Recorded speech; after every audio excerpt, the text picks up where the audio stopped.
Here is a Cecropia Moth Cocoon, and this one I found outside. It doesn't have any exit holes in it, so I don't believe it has been parasitized.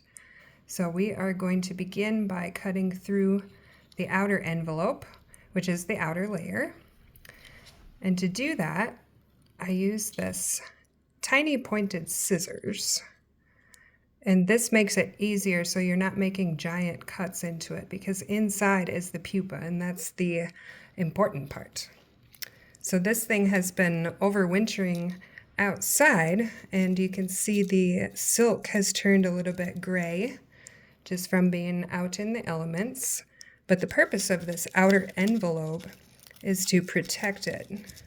And this stuff is incredibly strong. This is why we have to use scissors, because it is made of silk and it's a very strong material. So you carefully make these cuts, just tiny little cuts, so you're not going all the way through.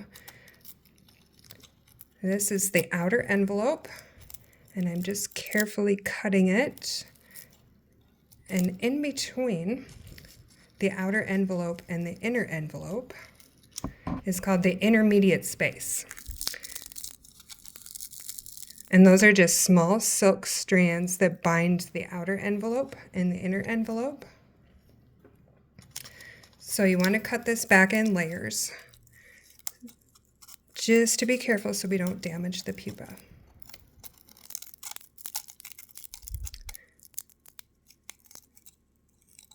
Okay, I believe I am through the outer. So what I do is just carefully start peeling it back. And you can see these strands that bind the outer envelope to the inner envelope. And those are just silk strands. Kind of ties the whole thing together.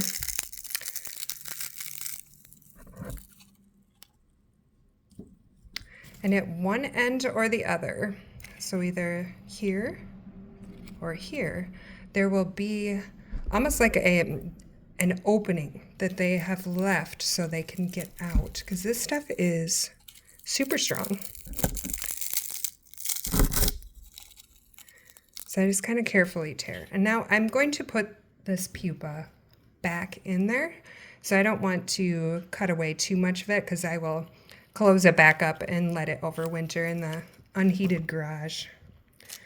So we just look at the ends and see if there is kind of a hole. That one doesn't appear to have a hole in it. This one does. It's kind of fringy at the end where it has it's like a hatch, like an escape hatch. So now this is the tricky part, because you do not want to cut too deep. And you'll feel your scissors go in and just make tiny little cuts, just so we don't hurt the pupa inside.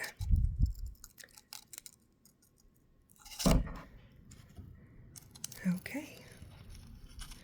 And you can carefully peel it back to reveal the pupa. Oh, it appears to be viable. So I will cut just a little bit more.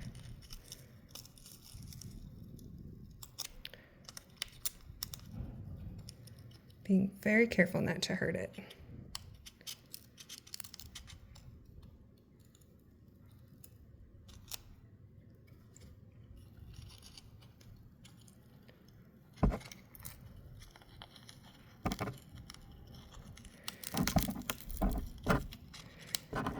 And they are delicate, so you want to just carefully try not to touch it, because the oil and stuff from your hands can transfer over. Just anything that we can avoid damaging this one. And there's your little animal inside. So we will take it out. And I do use like a small paintbrush just to move them around. So pull this back, see if we can get it out.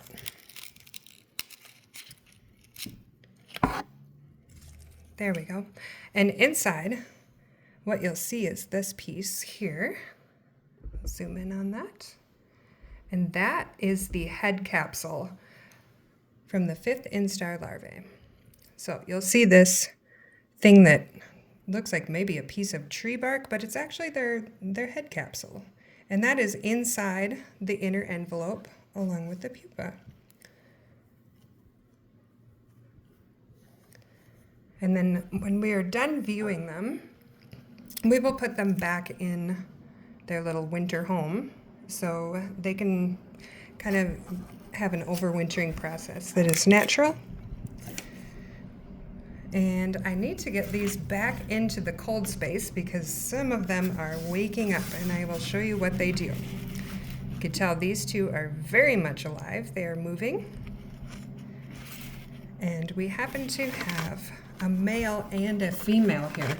And the way you can tell is the size of their antenna.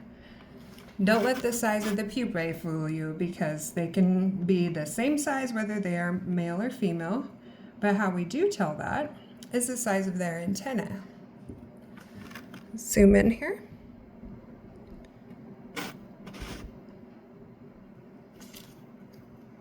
The male has these large plumose antennae, and the female has more slender antennae.